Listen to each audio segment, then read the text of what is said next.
Good evening, ladies and gentlemen, dear friends. I am François Bridet, Head of Museums and Cultural Heritage at Villa Albertine. I'm pleased to welcome you tonight for the third installment and the last one of the spring season of our Heritage Speaks series dedicated today to international cooperation and conservation excellence at Angkor and Koh Ker, Cambodia. This year, in partnership with World Monuments Fund, Villa Albertine is offering a program of panels dedicated to addressing various threats faced by heritage sites across the world. Environmental and political uncertainties jeopardize many aspects of our societies. Discussions around these topics stress the importance of a concerted effort to protect cultural sites for local and global communities. Last month, we had the privilege to address the high-profile case of the reconstruction of Notre-Dame de Paris, the largest renovation project of the century. Tonight, we are off to Cambodia to spotlight two icons of the country's and humanity's cultural heritage, the sites of Angkor and Koh Ker, which were added to UNESCO's World Heritage list in 1992 and in 2023, respectively. Archaeologists, art historians, and experts gathered tonight will illuminate the cutting-edge efforts undertaken to preserve and restore these historic landmarks, as well as issues those sites face, including erosion, looting, and unbalanced tourism. We are honored to have among us tonight Éric Bourdonneau, historian and archaeologist at the École Française d'Extrême-Orient, the FAO, the French School of Asian Studies, specializing in ancient Cambodia. Having served as head of the FAO Center in Siem Reap from 2016 to 2019 and returning to role again in 2024, he is leading several research programs both on Angkor and on the ancient capital of Koh Ker in collaboration with Cambodian authorities. Notably, since 2019, he has been in charge of the restoration of the statue of the dancing Shiva at Prasat Thom in collaboration with the National Authority of Preah Vihear. We are welcoming also Yanis Avramides, Senior Director of Programs at World Monuments Fund, where he focuses on the practical aspects of heritage conservation. In his role, he supports the development and implementation of strategies that enhance the conservation of built heritage. He has participated in conservation field projects at sites across the globe, especially in Angkor, where WMF has been involved since 1989. And we are welcoming us also Yves Hubelmann, co-founder and CEO of Econem, a French startup whose mission is to digitize endangered heritage sites around the world to ensure their transmission to future generations. This discussion will be moderated by Darlene MacLeod, Executive Vice President of the World Monuments Fund. Darlene joined the organization in 2012, first as Vice President for Development, and directs now WMF's programs in China and Japan. Thank you, dear Darlene, and dear all, for being with us tonight. I also would like to thank the Villa Albertine and WMF teams for organizing this event. And before turning the floor over to our speakers, I would like to extend a special thoughts for our Cambodian friends, colleagues, and partners, and particularly His Excellency Peu Ang, Director General of APSARA, the Cambodian Authority for the Protection of the Site and Management of the Region of Angkor, who was unfortunately unable to join us this evening. I wish you all a compelling evening and stay tuned for more installments of our Heritage Speak series next fall. Please welcome Darlene MacLeod for some introductory thoughts. Thank you.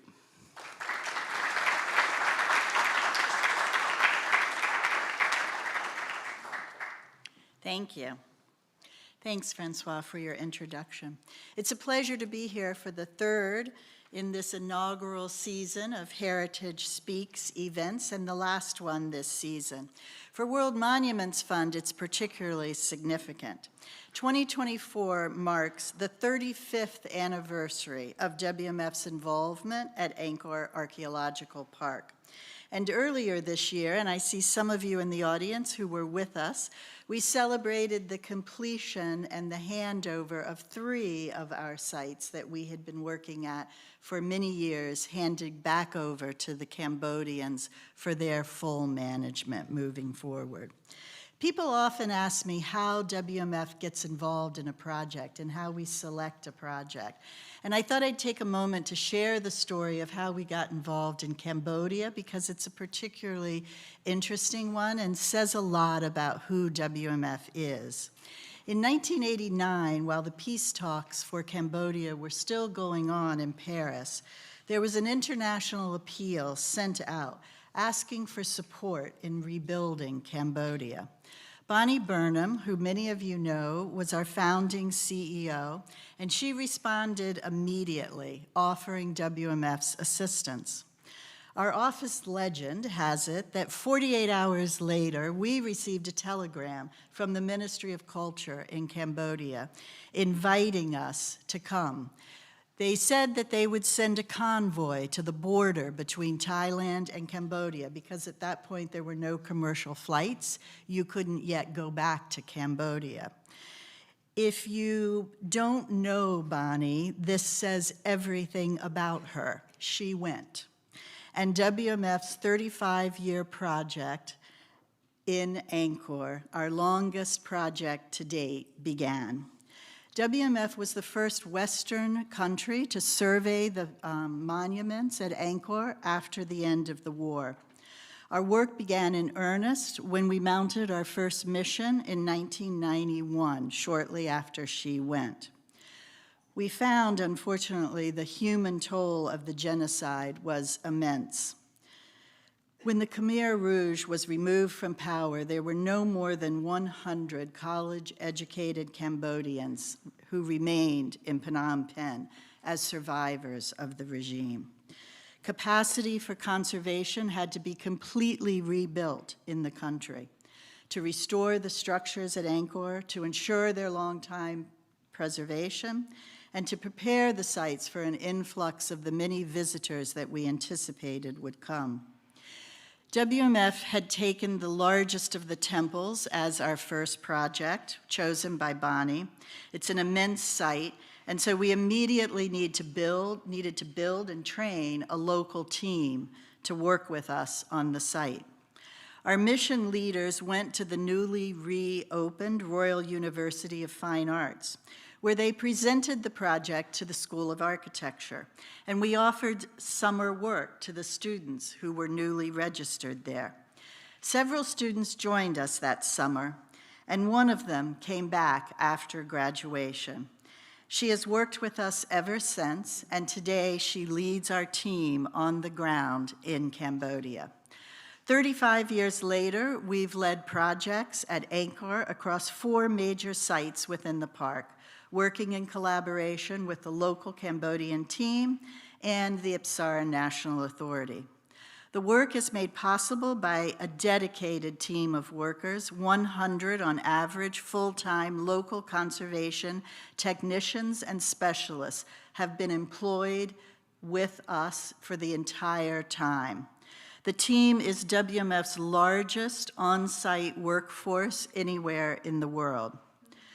We are, however, one of only one of many, many international teams working in the park or working at important heritage sites in Cambodia or contributing groundbreaking new approaches to interpretation, all of which we'll hear more about tonight.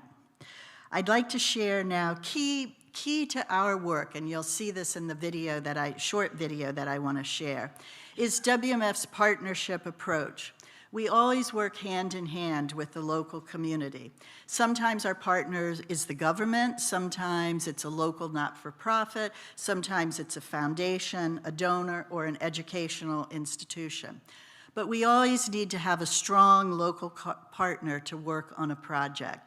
WMF only goes where we're invited, and we always work in partnership with the local community. I'd like to share now a very short video that spotlights one of the many Cambodians whose work has made an important impact on our work at the site. So, I'm told I click twice, and it will run. ប្រាសាទដែលគេគោរពជាងគេហ្នឹងគឺថានៅក្នុងតំបន់នៅក្នុងអង្គរវត្តហ្នឹងអង្គរវត្តយើងហ្នឹងហើយប្រជាពលរដ្ឋ មានជំនឿជឿជាក់មានស្មារតីស្រឡាញ់គោរពមិនមែនស្រឡាញ់រាប់អានទេគឺស្រឡាញ់គោរពទៅដល់បុព្វបុរសដែលបានកសាងអង្គរទុកឲ្យគាត់ កាលដែលខ្ញុំបានឃើញប្រាសាទអង្គរនៅឆ្នាំ 1955 ហើយខ្ញុំចាប់អារម្មណ៍ភ្ញាក់ឃើញនៅមុខវាភ្ញាក់ហ្មងដល់ទី 2 សុំបងធ្វើឆ្មាំប្រាសាទវិញនៅប្រាសាទអង្គរ ស្រឡាញ់អង្គរនេះហើយធ្វើឲ្យគេមានការគោរពនិងស្រឡាញ់នេះវាមានតំណែងតំណងគ្នាទៅវិញទៅមកជាមន្ត្រីចូលនិវត្តន៍នៃនាយកដ្ឋានគាំពៀនិងអភិរក្សសំណង់បុរាណការងារដែលខ្ញុំបានធ្វើនៅទីនោះគឺរងផលប៉ះពាល់ពីសង្គ្រាមដែលដោយសារការគ្រប់គ្រងសន្តិសុខប្រទាញបន្ទង់គ្នារវាងរដ្ឋាភិបាលហើយជាមួយនឹងពួកកងកម្លាំងប្រដាប់អាវុធខាងក្រៅការបោះឆ្នោត 1993 មានការប្លន់ចូលក្នុងអភិរក្សអង្គរចំនួន 6 ដងដើម្បីលួចយកវត្ថុបុរាណទាំងនោះជាជាក់ស្ដែងនៅឃើញនៅប្រាសាទតាព្រំដែលយើងឃើញមានការស្ដាប់យកក្បាលរូបពីសម័យសង្គ្រាមនៅឡើយប្រជាពលរដ្ឋមានការភ័យខ្លាចហើយគាត់ក៏មានការពឹងពាក់ទៅលើអង្គរនេះការធ្វើ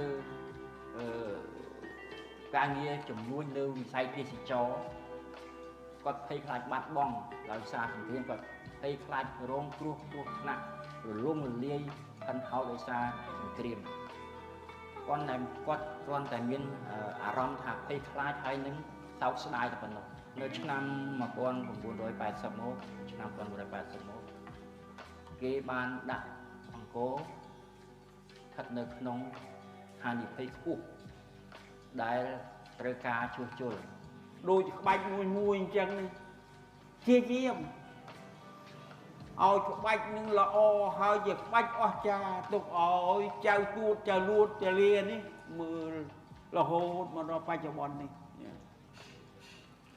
អ្នកណាដែលមិនស្គាល់អង្គរគឺថាជាព្រលឹងនៃបុព្វបុរសដូច្នេះហើយការគោរពនេះមានដំណតគ្នាពីបុព្វបុរសរបស់គាត់ដូនតាគាត់រហូតដល់បច្ចុប្បន្នហើយនឹងទៅអនាគតទៅមុខទៀត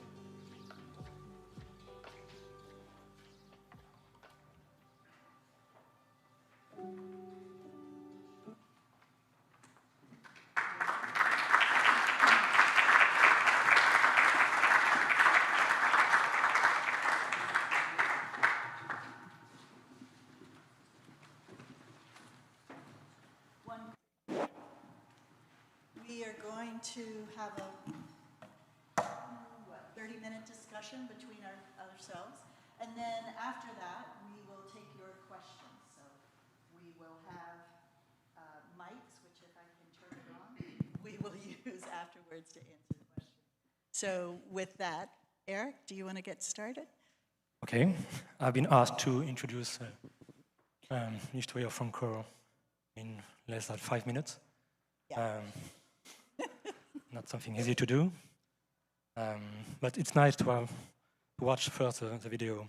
It's, I think, it's a better introduction than I'm going to do.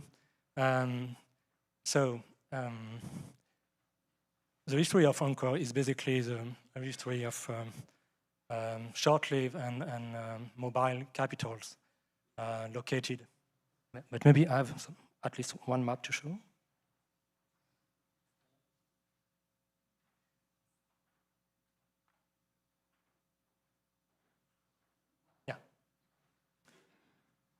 So I guess that the audience has some notion about the history of Angkor, but maybe not about another site. I will talk about Koh Ker site that is not so well known. But the two sites, Koh Ker and Angkor, are not very far apart. Of course, they belong to the same history, the history of ancient Cambodia, so that corresponds roughly to the European Middle Age. So as I said, basically the history of Angkor is a history of a series of short-lived and mobile capitals located in the region north of Tonle Sap, so the huge lake in the middle of Cambodia. And so regularly the kings, as soon as the 7th century, the kings regularly founded new capitals at a distance of previous one. And Koh Ker is one of these mobile capitals, so 80 kilometers from Angkor. It was founded in the first half of the 10th century. It remains the center of power for 2 decades, during the reign of the King Jaman IV. And then the capital returned to Angkor, and at that time it was fixed in the middle of what we call now the Angkor Archaeological Park, on the site of Angkor Thom. And so at that time the polarization of the Khmer kingdom increased around this capital until the 12th century. But it is interesting to note that after the so-called fall of Angkor from the 15th century, this practice of mobile and short-lived capital resumed till the colonial period. And so when you go to Angkor, of course, the first thing you look at are the temple. But actually, what you really see, above all, or more precisely, what you really do, is to go all apart of a vast landscape, a landscape made of temples, but also made of hills, river, rice field, as well as villages also, and pond, and huge ponds like what we call the West Barai. It is a pond 8 kilometers long. And so this landscape tells you a lot about the history of Angkor and the complexity of the history of Angkor. And in particular, it must draw your attention to the fact that what is maybe unique in Angkor, it is a continuing reinvention of this landscape. I mean, each century, or almost each king has reinvented, has worked to this continuing reinvention of the landscape. And I think it's, in my eyes, it's really something particular to the history of Angkor. So, yes, to answer to this challenge, to take on this challenge to introduce briefly the history of Angkor, I think to have this importance of the landscape, the complexity of this landscape in mind, I think it's a good start. And from keeping in mind this landscape, we can then start to work on to talk about the monument, and then move on to the images. Absolutely. Giannis, you oversaw WMF's work at Angkor for a number of years. Would you tell us a little bit about our involvement, what it has been there, and perhaps share some of the conservation challenges that we faced and how we dealt with the work?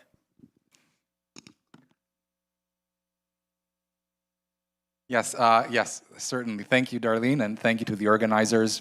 So as you heard, Darlene and I work together at World Monuments Fund, which, as Darlene said, is well into its 4th decade of continuous work. At Angkor, we started small in the 1990s, but we think we've made a significant impact on 4 different monuments in the park, which has been our focus. Eric spoke about the landscape. WMF has focused on the monumental remains. And so the best place for me to start to tell you the story, I think I need to skip a few slides, right here, is this site called Phnom Peking. It's an early 10th century temple. And what we called it, what you see here, is a temple mountain, because that's the general concept here. It's basically a central peak representing the center of the universe, which is surrounded by sort of lower structures representing lower mountain ranges, and in many cases, at least symbolically, also surrounded by water representing the ocean. In this particular case, we're talking about, it's this 5-level stepped step pyramid, and you see the central shrine surrounded by 4 smaller shrines, and then even smaller shrines on all the levels of the pyramid and even around the base of the pyramid. They add up to 108 in number, which is a sacred number. And so this is the site that WMF arrived at first in 2004. And what we found at the time was that, I said, this is a 10th century monument over 1,000 years through infiltration of water into the structure. Little by little, this sketch shows the general mechanism. Progressively, the structure had been weakened to the point where it had, it was starting to get these kind of partial collapses. And so we designed an intervention that aimed to reverse this condition. And the way we do it is we move around the monument, taking really, one corner at a time and going from the bottom to the top. And what we do is we dismantle and rebuild any of the structures that have faced a partial collapse. We also take apart the terrace walls to reveal, because this is a stone veneer that you see, to reveal the bedrock underneath. We repair the bedrock by sort of pinning it to itself. And then we waterproof the terraces. You see here and here. And the goal here is that looking far into the future to really reduce the rate of moisture infiltration and deterioration, make it go as slow as possible so that the monument survives long into the future. And as Darlene said, we have about 100 people working here, and we're very proud of all that we have accomplished at this site since 2008. But as you heard, this is not the place where we started working. So I also wanted to take you to the beginning. As Darlene said, in response to an international appeal, the first place where we began to work is a site called Persists from the late 12th century. This was built by an emperor who had embraced Buddhism. So that's it's a slightly different type of structure, and that's reflected in the architecture. And the approach that we took here was quite a bit simpler than what I just showed you for Phnom Penh, basically trying, what did I do? I know what I did. It's one of these bottom, yes. Yes, so trying to document and stabilize and at least make the site possible and safe for visitors to traverse, even if they stick to the main path. And really, as Darlene said, working in those early years with a lot of students and increasingly young graduates from university programs in archaeology and architecture in Phnom Penh, and as Darlene said, very happily, many of them have stayed with us, for a longer time, and some into the present. And then similarly, I don't have that. Similarly, at a similar site adjacent to Persists called Ta Som, very similar in architecture.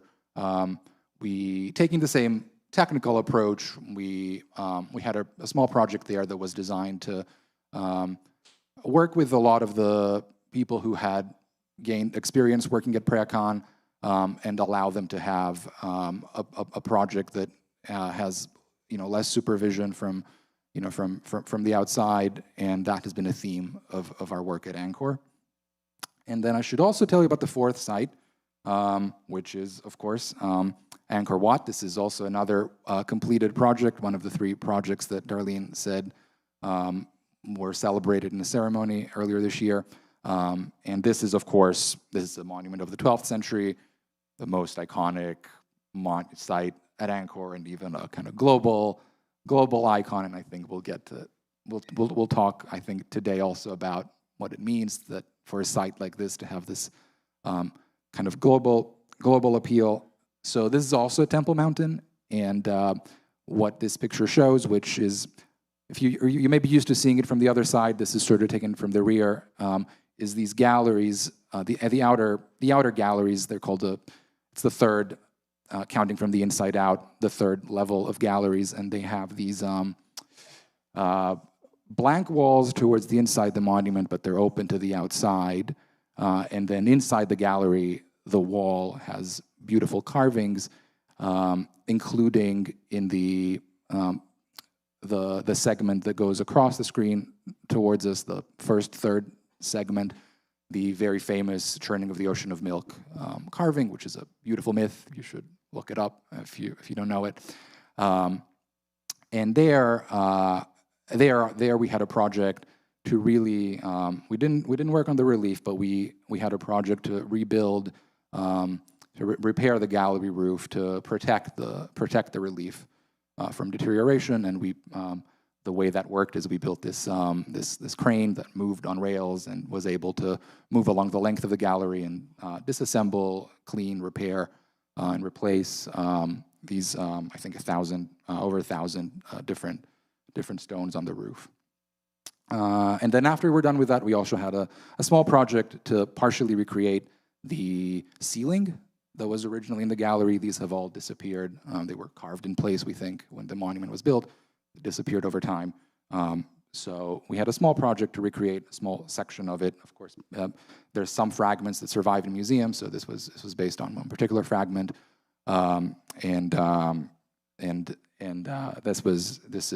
This gives you now a kind of sense of the original sense of space when you were in that gallery. So yeah, we've made a big commitment, and we have wonderful people working with us. I've had the opportunity to spend some time with them in the field and also from a distance, and it's been a privilege really for the organization to be able to work at Angkor. A quick follow-up question for you. I think that as our team, we've invested in the years we've been there just about $19.5 million US total. Most of that money is private donations. We're not for profit, so it is private donors who have contributed. We have received some money from the State Department and from the US government, but that is a very small percentage compared to what donors have funded to us. So key for us is the evaluation of the work that we do there. And Giannis, I know that you were involved in a recent study on the impact of the work, and would you share a little bit about what that revealed? Yes, absolutely. So in all our projects, we think we have a unique sort of mix of impacts that have to do with building capacities and professional exchange, and of course, various socioeconomic impacts on the communities that we work with, and also on entire societies. But every situation is different, and so for Angkor in particular, you're right. We recently did a study that has given us some more insight onto the effect of our presence in the country, and I need to acknowledge the contribution of several colleagues here, including Eliza Eklund and Paul Burtonshaw, who's our Senior Director of Measurement and Evaluation. So the study found a few things. First and foremost, it found that WMF has been successful in its aim to build local capacities, and we published a chart recently that shows basically the percentage, the percentage of the involvement of foreign international consultants in our work going down over time, and to the point where we think that at present we have a project that is almost entirely locally led, with of course just kind of basic supervision and accountability from our headquarters, but for the most part run by people in Cambodia. So that's one. Then we also spoke to our workers in terms of employment to kind of assess the quality of the employment that we have provided. We think this has been kind of good quality employment, offering above wages that are above both the national average household income and also above minimum wage in Cambodia, which is important because this workforce that we're talking about is the majority of them have only a primary school education. So it's that, and we've also been able to offer stable employment, which has allowed people to build wealth and pay for housing, pay for transportation, buy livestock, educate their children, which I know Darlene and I are think that's a very important dimension. And we know that each person on average on our team has 3.2 dependents. So we've been able to sort of calculate the number of households that our work has supported. We also know, and this is from external assessment, that now we have leading worker safety in the field, and we think that's important as well. And then the kind of final layer you mentioned, our direct economic impact from the knowing through wages and also through all the purchases that we make in the local economy. We think that if we apply the sort of right multiplier, that we've had an impact in the local economy of between 15 and 17 million dollars. We also, we reveal, the study turned up also, some areas where we think we would like to improve, and one of them was the need to provide better career mobility for some of the workers. I said, the employment has been stable, but it has happened that some people have left World Monuments Fund, and also we know that the project at Phnom Penh that I showed you is substantially more than halfway through, so we probably won't be able to employ everyone in perpetuity. So what we're doing to address that is we are creating a new certification program for restoration workers at Angkor, with the goal of really formalizing basically the standards for these types of roles, and the ultimate aim to make it easier for people to find similar employment with all the skills that they gain while working at World Monuments Fund. So yeah, we believe we've had significant socioeconomic impact through stable employment and through giving people opportunities for growth. And I think we also have here another video that was in the voice of one of the workers that I've been talking about, and I think it would be a nice addition to the perspective that I've shared.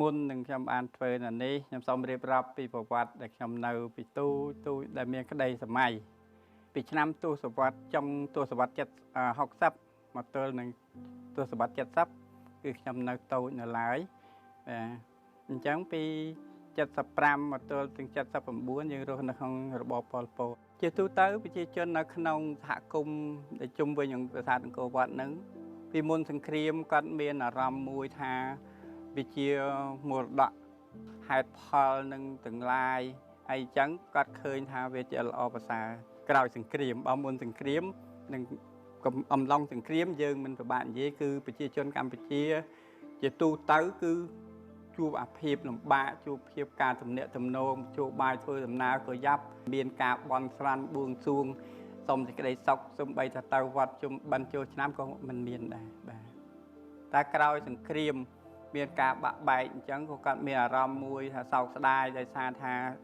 សង្គ្រាមធ្វើឲ្យគាត់បាក់បែកចប់សង្គ្រាមបានបរិបូរមកអញ្ចឹងខ្ញុំមានលទ្ធភាពចូលធ្វើការងារជាមួយ WMS នេះក៏ជាមួយចំណែករបស់ WMS ដែលបានជួយជ្រោមជ្រែងឲ្យប្រាសាទយើងមានជំហរក៏ប៉ុន្តែក្តីសម័យដែលយើងរស់នៅក្នុងជុំវិញបរិស្ថានអង្គរជុំវិញរមណីយដ្ឋានអង្គរហ្នឹងគឺយើងមានក្តីសម័យថាថ្ងៃណាមួយយើងនឹងមានអារម្មណ៍ថាយើងជួយឲ្យប្រាសាទរបស់យើងអញ្ចឹងនេះជាក្តីសម័យរបស់ខ្ញុំតាំងពីទូចមកពីមុនពួកខ្ញុំមិនមានកម្រិតវប្បធម៌ទេតែដល់ក្រោយមកខ្ញុំមានចំណេះខ្ញុំមានជំនាញអញ្ចឹងជីវភាពគ្រួសារខ្ញុំប្រសើរជាងមុនដោយសារអីដោយសារថាកូនខ្ញុំបានរៀនចប់ថ្នាក់ខ្ញុំមានការងារធ្វើមានប្រាក់បៀវត្សសមរម្យអញ្ចឹងយើងរស់នៅមានសភាពមួយល្អប្រសើរជាង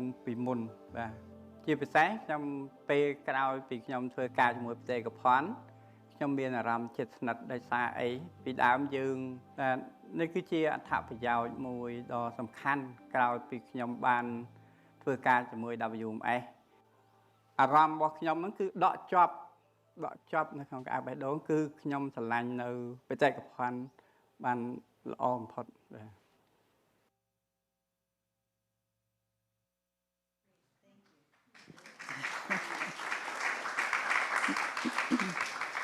And thank you, Giannis. That was a quick overview of 35 years in Angkor. Thank you, not easy. Eric, I know that one of the sites that you'll be going back to Siem Reap and leading is at Koh Ker. And so we promised to share a little bit about that site, which is a really interesting project, particularly with the conservation of the statue there. So I'll turn it over to you to share with us some of your work there. Okay. If I manage to have the image again. Yeah. So yes, I'm involved also in a project of restoration, but not a restoration of a monument. But even if there is, of course, a long history of monument restoration in the history history of EFO, so the French School for Asian Study I'm working for. Currently I'm involved in this project of restoration of a huge statue, the statue of dancing Shiva. It was the main statue, the main image in the Prasat Tomb, so the main temple of Koh Ker, so this capital of the 10th century. So it was, it's really a very unique statue, really unique image in the history of Angkor, and it has a great importance in this history because it was conceived as Palladium image, so protecting the king, protecting the Khmer kingdom. So with its pedestal, the statue is almost 6 meters high. It weighs about 8 tons. So it is the Shiva has here 5 heads and 10 arms, and so it is also a very, very unique iconography. I mean, there are many images in India and elsewhere, images of dancing Shiva, and there are also many images of Shiva with 5 heads and 10 arms. But there is no image of Shiva with the two characteristic. And so it is only in Koh Ker that you have this combination of these two characteristics. And in my view, it has to be explained precisely by this, its function as a Palladium image. So the statue remained a Palladium image till the end of the Angkorian period, but at the 13th or 14th century, it fell on the ground, not over the ground, and it was broken in a small number of big blocks, but it was the state of conservation, so broken in a small number of big blocks, remained the same until the 20th century and the same until the end of the 60s. But from the end of the 60s, the situation became much more dramatic. With the beginning of the civil war, Koh Ker was systematically looted. And so at that time, the looter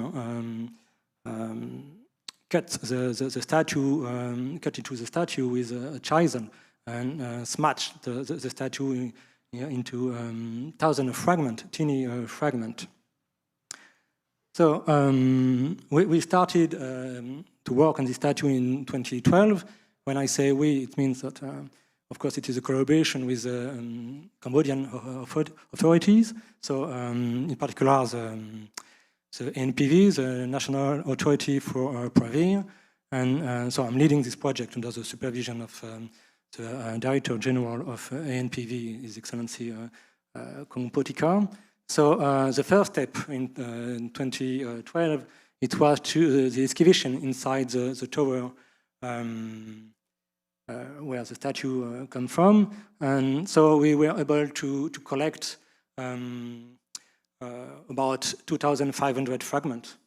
And other thousands of fragments coming from the core of the statue. The 2,500 fragments, it's the fragments only from the surface of the statue.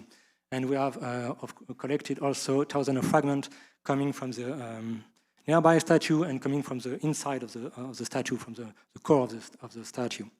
A second step, so it was in 2019, it was we brought together a team of Cambodian stone conservator and French stone conservator. And so the first objective of this team was to search the greatest possible number of connection between these thousands of fragments. So and so we managed to reposition and to find the 70%, about 70-75% of the surface of the torso that was so smashed into thousands of fragments. And so it was a quite satisfying result. So a third, so here you have the different step in this amazing puzzle. And so in the third step was in 2022 when we really launched the project of restoration.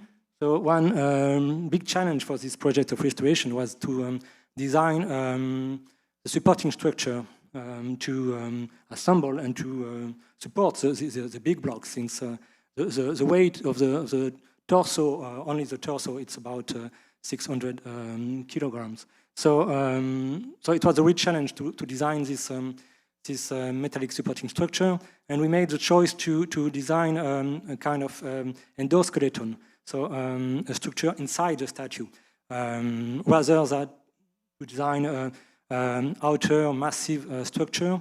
And so it was the choice to highlight as much as possible the statue and to make it possible to turn around the statue and to be able to, for the visitor, to look at the statue from the back, from the front and back. So it was the choice to highlight the statue, but of course it's not it's not an easy choice. And another important aspect of this restoration is, of course, the decision to take about the level of restitution for the missing part. And it is still discussion we have within the team, but the decision to fill the missing part or not to fill the missing part is taken also not only inside the team, within the team, but in the framework of scientific and technical committee with ad hoc expert. And so the last step at the beginning of this year, we were able to position the 5 heads.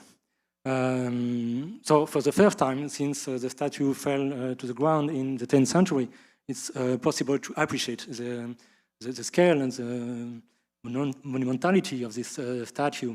And of course, the stolen heads are still missing, but we made the choice to replace them with resin copies of one of the lower faces that is preserved, and in a sense, in this dramatic history of the statue, we have at least the luck to know that the 4 lower faces were all identical.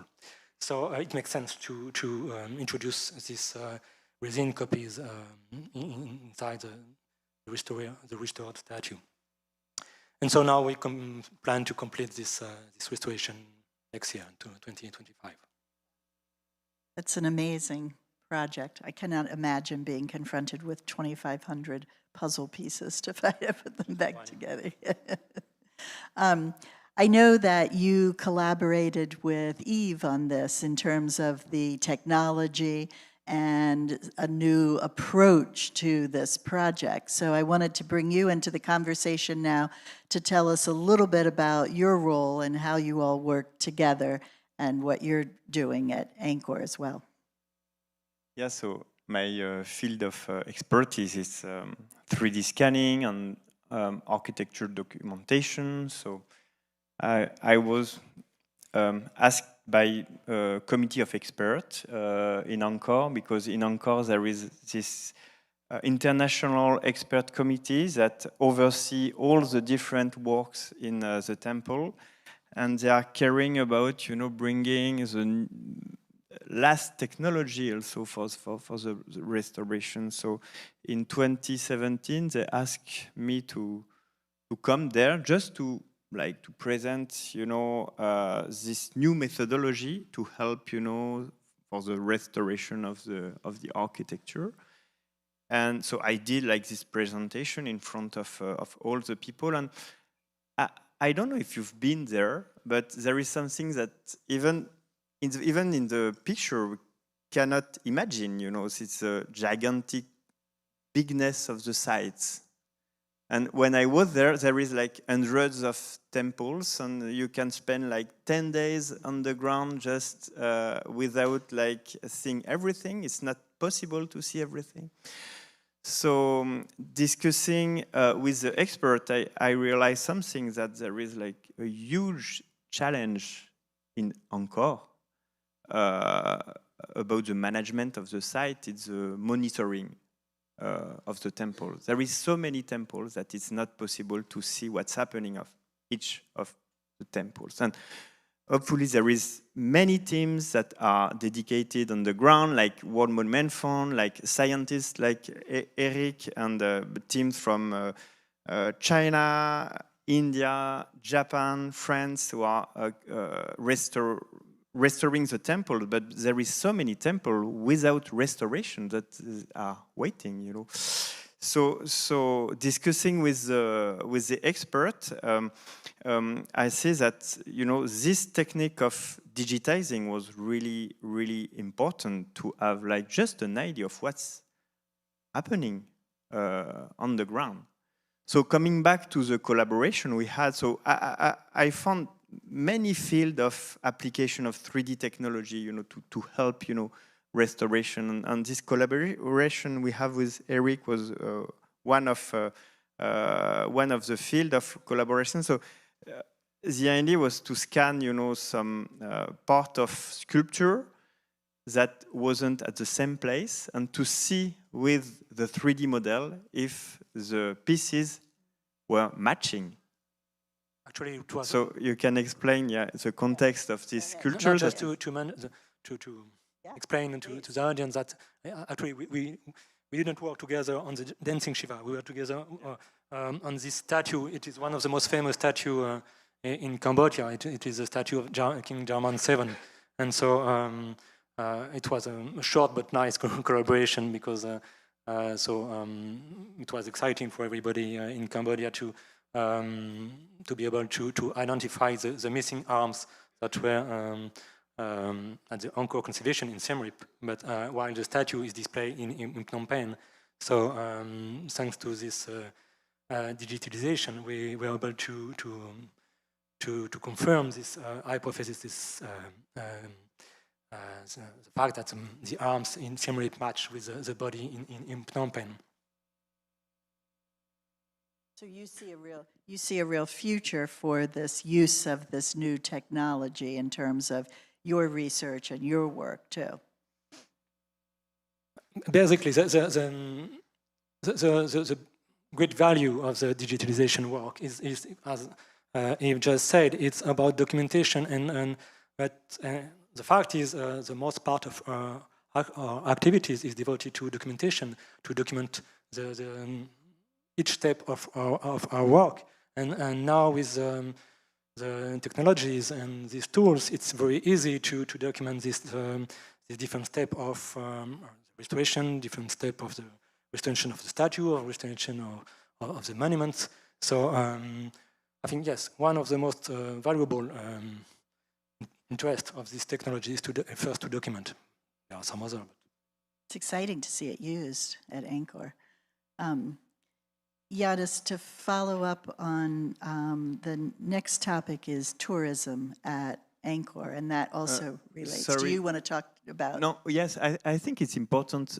I have some images, showing what is really digitizing and how digitizing can help also to restore in a better way the temples. And so when I started discussing with a different team on the ground, with the expert as well, it was like a huge challenge, you know, to find like to adapt this solution at the scale of the site. So we decided to make like a little team of Cambodian experts, and my role was to train, you know, this team from one temple to another and make like a huge database of 3D assets. So just a word about the 3D techniques and how it works. So we come on the ground. So all these temples are lost in the forest for some of them. And so we have to reach the temples with like drones, cameras, laser scanner. So we bring all this equipment around the temple. We are a team like of 5-10 people. And then we spent like 1 hour, 2 hours all around the temple taking many pictures, many data. And then we have like big computers that process all this data to recreate a kind of copy of the temple, but in the digital world, with all the details on the stone, all the structure of the architecture, and it's like a digital twin of the temple. So you can see on this model all the details of degradation, for example. And we have to understand that the temples, these architectures, are not like stable monuments that will last, you know, an eternity. They are really moving structure, interacting with the environment all around. And just for an example, I think the vegetation play a huge role in the destruction, but also in the conservation of the temple in Angkor. So, for example, there is the trees who are growing, you know, between the stone, and while, you know, the vegetation is growing, the stone are moving, so all the structure is dismantling and falling, you know, apart in different parts.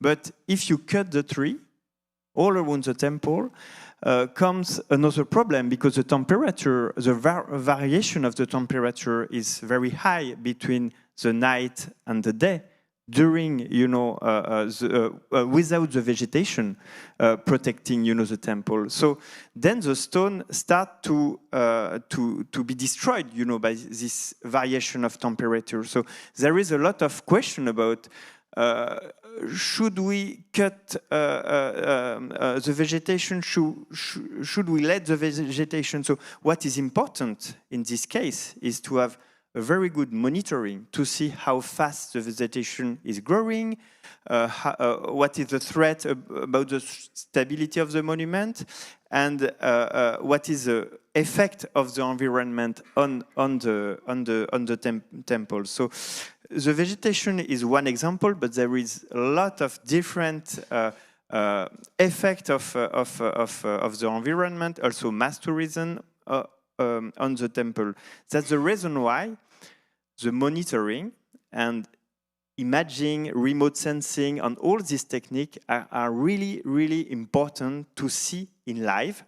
I mean, from 1 year to another, the effect of the time, of the weather, of the people on this structure. So we decided to create this little team, to train this little team that are still working on the sites, taking picture temple by temple, and to create like a huge data management plan, like a huge database in 3D, you know, with many temples. So we started in 2017, so it's not so a long time ago, but we have already like scanned between 30 and 40 temples. We have a lot to do, still a lot to do, and then we can see with this kind of data very precisely from 1 year to another, very tiny changes on the surface of the stone. So you can see lichens growing, for example, with the effect of the weather. You can see the erosion of the stone, and then you can make priorities about restoration. And this is like 7 years work we are trying to do together with the local authority, Apsara, who is managing, you know, the whole restoration plan of the Angkor, to take, you know, the best opportunity of this technology for like a long-term management, and to be sure that we will keep even some temples that are not restored today, but to keep it for the future generation. So this is just some images.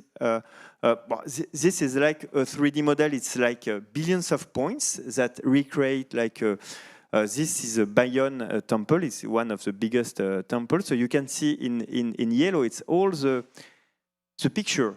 I mean, you see the trajectory of the drone, you know, looking like the little yellow dots. That is the place where we take the picture, and then from this picture we are able to rebuild, to reconstruct pixel by pixel. This what we call a points cloud. So billions of points that recreate, you know, both shape and color of a monument. So it's really like a full database. Here, for example, in this temple, there is 300 Buddha's head, more or less. So sculpture, no? We don't know exactly. Okay, we don't know exactly. So this will be the way to count, you know, this sculpture, and what is in. So you can make like a section in it and see, you know, very accurately the geometry of the temple, but also you can find, you know, old archive from different period and overlap, you know, the archive with the 3D model we are building today. And this is really interesting because you can go back in time, you know, to see the evolution of this effect, you know, not only from 1 year to another, but from 1 century to another, because the very first picture were taken like 1 century ago. So you can see the speediness of the degradation, and you can see if maybe today with a contemporary event like climate change, maybe this is accelerating, you know, the degradation of the stone. So this is really a monitoring tool for the long term, and help us to understand the interaction between environment, weather, temperature with the structure and the architecture itself. So I know that you're also involved in the Visitors Center, the new Visitors Center, which people have probably heard a little bit about, that's being built outside the park, which will create a whole new visitor experience for those people coming now to Angkor. Do you want to say a few words about that project? Yeah, it was like, so when we started, you know, digitizing temples, 1 temple, 2 temples, and then we get like a huge collection of 3D assets from the sites. And then it's like a photorealistic 3D reproduction of temples. So it's also really interesting matter to understand the structure of the architecture, the styles, the sculpture, every details of the temple that are sometimes difficult to see even when you are on the sides. And again, I don't know if you did this experience of visiting Angkor, but so it's like a very unique experience because you're in the forest and there is like animals all around, birds, monkeys, and you discover step by step, you know, the temple, 1 stone, then 1 wall, and then a big tower, and it's really unique experience. But there is anyway something missing. It's so huge that there is not the moment or an occasion to have like a view of the story, a full view of the story of the Khmer Empire. you see in some temples some specific period, but it's really difficult to have like the general idea of the birth, the rise, and the fall of this empire. If you're an archaeologist, okay, it's easier because you study this in the book, but if you are here just for 5 days, it's difficult to have this full overview in one place. So we decided to take the opportunity of having all these 3D assets to build a project helping people to understand, you know, really like the full story of this empire. So we came with this project to Apsara, the local authority, and with a Cambodian partner, with a French-Chinese fund also to help, you know, to build a full museum with inside like an immersive experience. So it's video mapping, large-scale video mapping, showing the temples, but also showing the different styles of the temple and recreating the temple as they were, you know, in the ancient time. So this is still a project. I mean, I have part of my team who are involving and working very hard on it, and we hope it will open next year, and it will be like one of the first digital center at this scale. It's 1,500 square meter dedicated, you know, to Angkor, and it's also a way to face another problem. The site is struggling now. It's mass tourism. So I think there is now like 5 million of tourists. Yeah, we can. Each year. I think Giannis can say a few words about that, but we are over time. So I want to open it up to questions from the floor. If anyone has any specific questions for any of our panelists, please, we have microphones. Raise your hand, we'll take them. Yes, sir. Okay. Koh Ker. When we first went to Koh Ker 15 years ago, when you came through the jungle and you got to the turn, and there is the temple in the field, my initial reaction, idiot that I am, was I thought I was in Mexico and not Cambodia.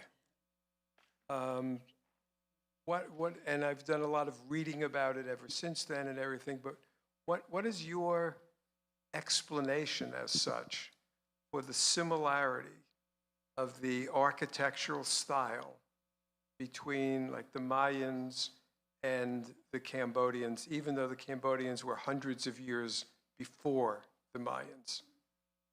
Probably a good question for you. Yeah, I think Eric is more specialist of architecture in Koh Ker, but I remember I had like the same impression because it's this pyramid. This pyramid is something really, really, really interesting and really strange.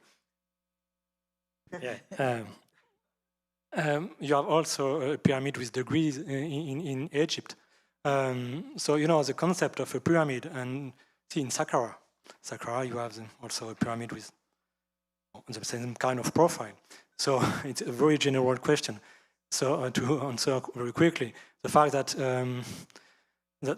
ancient societies wanted to elaborate a relationship between the earth and the sky, and so the pyramid is the idea that you elevate a building to make the relation to establish a relation with the gods. It makes sense to have to build a pyramid, so that's why it's not so surprising.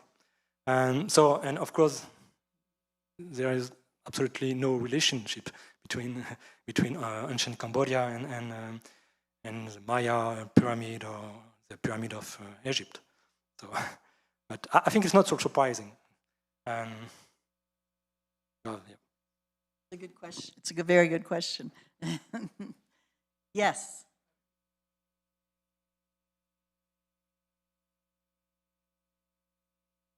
Can you repeat with the microphone? The location. location of the fragment of the Shiva? The fragments. So, I explained that we made excavation inside the tower in 2012. So, but the majority of the fragment were still inside the temple. Sorry, the majority of the fragment were inside the temple when we started to work in Koh Ker, except two faces. So the upper head and the one of the lower head that were moved to Phnom Penh in the 50s. And also the most significant fragment of the statue were moved in the 30s and the 50s. So the 6 hands and 2 faces. But all the rest of the fragments of the statue were still inside the tower.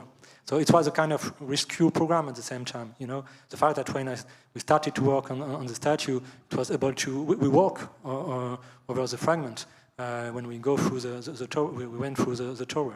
So yeah, it was on site. And of course, the stolen faces are somewhere in a private collection. I don't know where, but we can hope that in the future they will be returned to Cambodia. And we'll see it. Go ahead, in the back.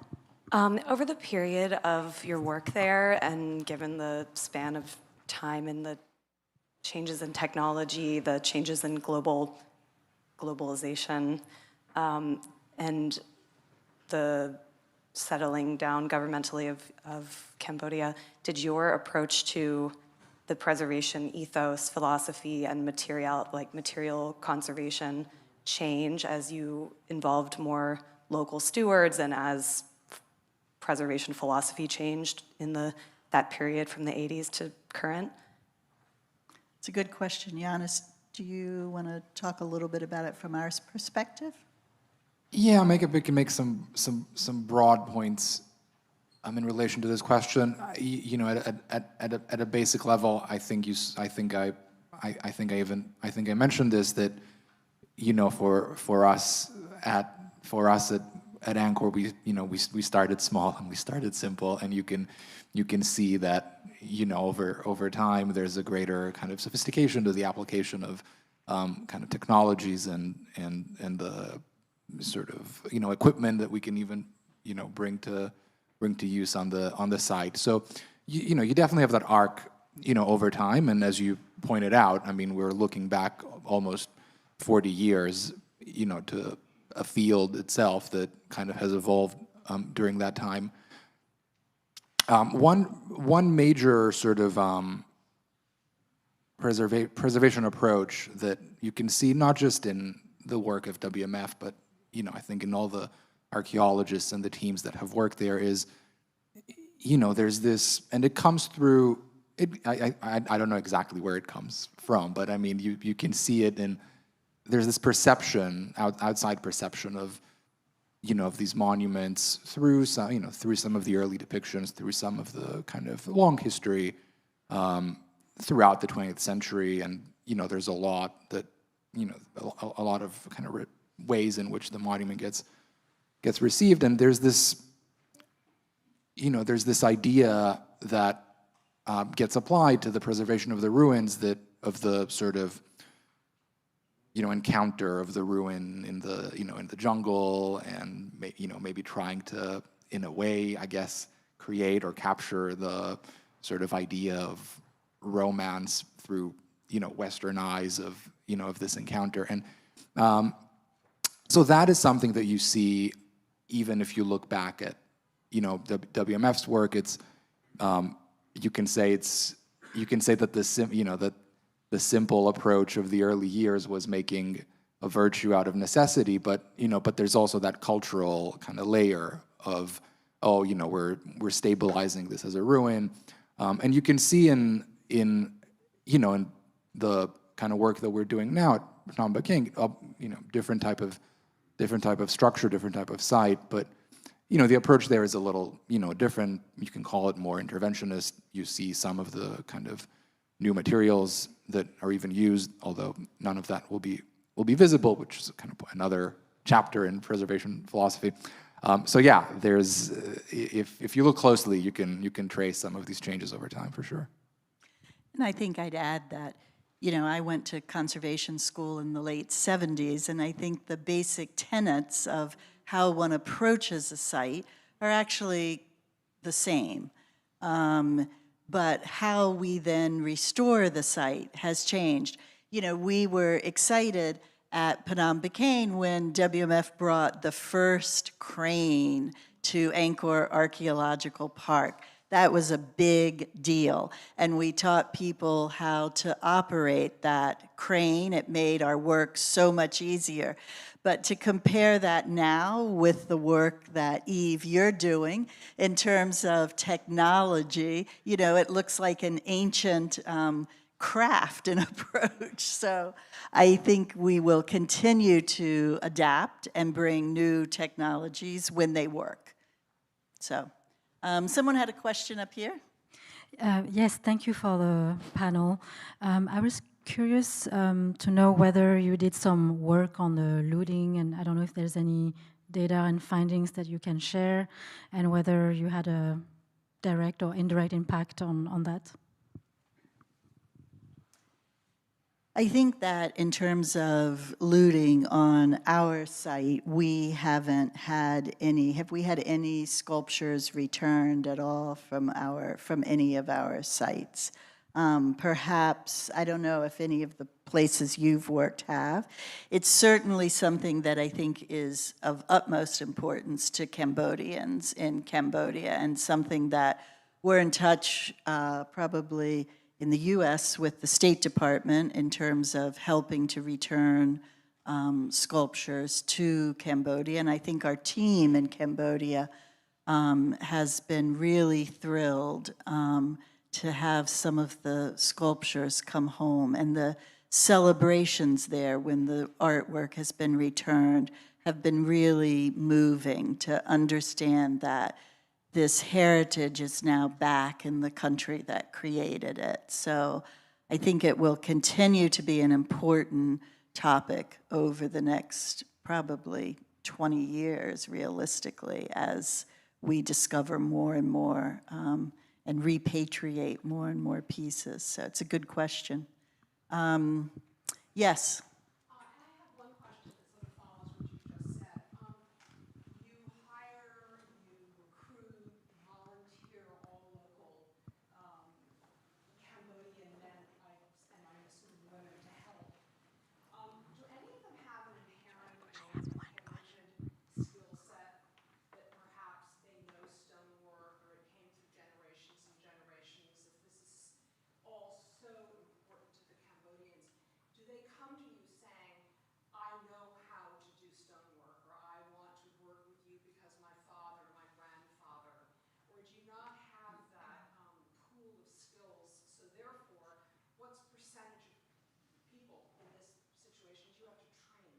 Have you visited? I think for me, and Giannis, I'll let you take this specifically, but for me, the first time I went, one of the most shocking discoveries is there really were no people my age there. You know, the entire population was wiped out. So the opportunity for people to learn from their parents, to have those skills passed down from one generation to the next, was really lost in the war. So our training, I think, but you can see from the videos, it is important. And in fact, if I didn't mention it in my introduction, I should have. The woman who, it is a woman, Polly, who manages our entire team at the site. And her father actually worked at the site before the war. So there is that continuation. But it's not, it's more reverence and out of respect than it is the passing down of the real skill set. I don't know, Giannis, do you want to? No, yeah, I think that's right. I mean, there are these intergenerational connections. With the kind of sense that, you know, my father worked at the temples, my grandfather worked at the temples. Our organization has only been there since, late 80s, early 90s, but, you know, before the war, there was a very long history of the École Française, doing restoration work at Angkor, and so I think it's some of the same communities for sure. But the on our work site, there's a lot of skills that that people acquire while working for our particular purposes, and even something as simple, maybe I alluded to the kind of safety, but the being aware of worker safety on a construction site, on a restoration site. I mean, that's a skill. That's a skill that people learn while working with us, and that's the kind of type of skill that we're trying to formalize in the certification program. It's not just about just safety, but handling the stone, kind of being aware of all the needs of a restoration project, for documentation, for what happens if let's say you dig something up, what the need to involve an archaeologist, all those types of competencies. Yeah, and in terms of training, I think in addition to the foreman certification program for workers on site, to enable them to have some career mobility in terms of upward mobility, we're also working to create the first historic preservation certificate in the School of Architecture with Phnom Penh. Because right now, if you want to be trained in conservation as a Cambodian, you need to leave the country. Most people go study in Paris or in Europe. So to have the opportunity to continue your education as a practicing architect in Cambodia, I think will open up doors for many people in Cambodia. And so it's something that training is something that WMF around the world has been important to our history. I know you all have been very patient. We can continue. I think I'll ask our panelists to stay around, and if anybody has any additional questions, we're happy to answer them. I think, yes, go ahead. One last question. Yes, in one of your images, you compared a facade in the 1950s and the last few years, and it indicates that a great deal of biological and other damage has taken place. So I'm wondering, what can you do, what has been done to deal with the ongoing problem of climate change, which must be very devastating in this part of the world? That's a big question. It is, it's an important one. Do you want to talk about the work? Who wants to tackle this one? You mean maybe with the observation we did, for example, with the lichen, we saw an acceleration of the development of the lichen, and exactly, and this, it's sometimes a lot of different causes. No, so climate change is like a global word, but covering a lot of phenomenon, and so it's right now it's easy to detect the effect. But the causes is sometimes really complicated to see. So when you see the effect accelerating, maybe there is different changing on the sites. There is like a massive introduction of tourism. So this also can be causes of acceleration of phenomenon, and there is more. Differences of temperature due to climate change. So this, I think, to link, the effect with the causes is more long-term work based on the data we are creating, but using different skill of scientists. And this is our goal for the next steps, to bring into the interpretation of the data, more specialists. Not only like archaeologists or architect or ancient structure specialists, but also environmental specialists. But Angkor, it's a very good. It's a kind of laboratory of restoration, thanks to the structure of international expert committee. So I'm really. Happy to see how these new skills are coming also in the discussion right now. But it's really recent, and I think it will last few years to have like a more clear response to that question. Yeah. Yeah. Yeah.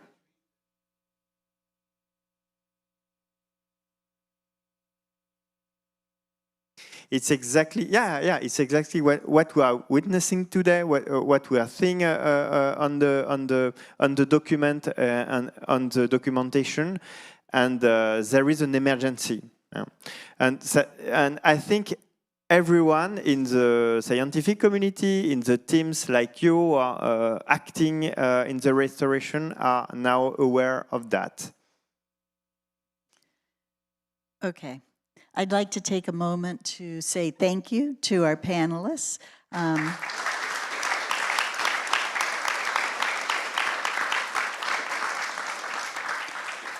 And also to extend our thanks to Villa Albertine for hosting us tonight.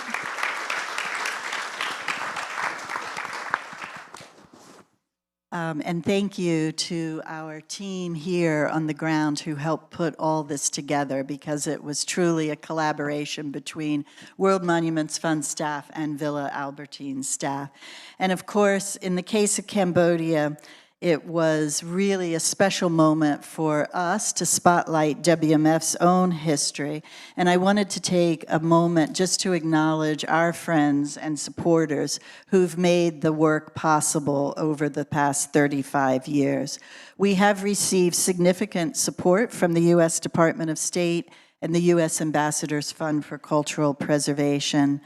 Probably our most significant funder was Robert Wilson, who was a trustee of WMF and provided matching funds for many of our projects for many years around the world. And then the support of many generous individual donors who discovered WMF when they first went to Cambodia and saw our sign there. Many of those donors are still supporting us today, and it's always wonderful to see when over time someone sends a bequest and says, I saw your work 30 years ago in Cambodia, and it so moved me, I wanted to support your work, and this is the way I can do it. So we're very appreciative of all of the support that we receive from our donors globally. Thank you. I think we did, Anjali, we did do, there is some material on the, none? Okay. All right. So, good to know. We can take a few more questions informally afterwards, but thank you all for coming. You've been a great audience tonight, and it was a pleasure.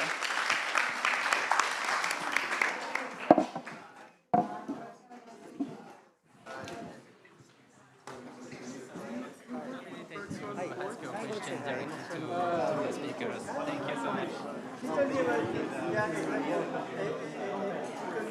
much.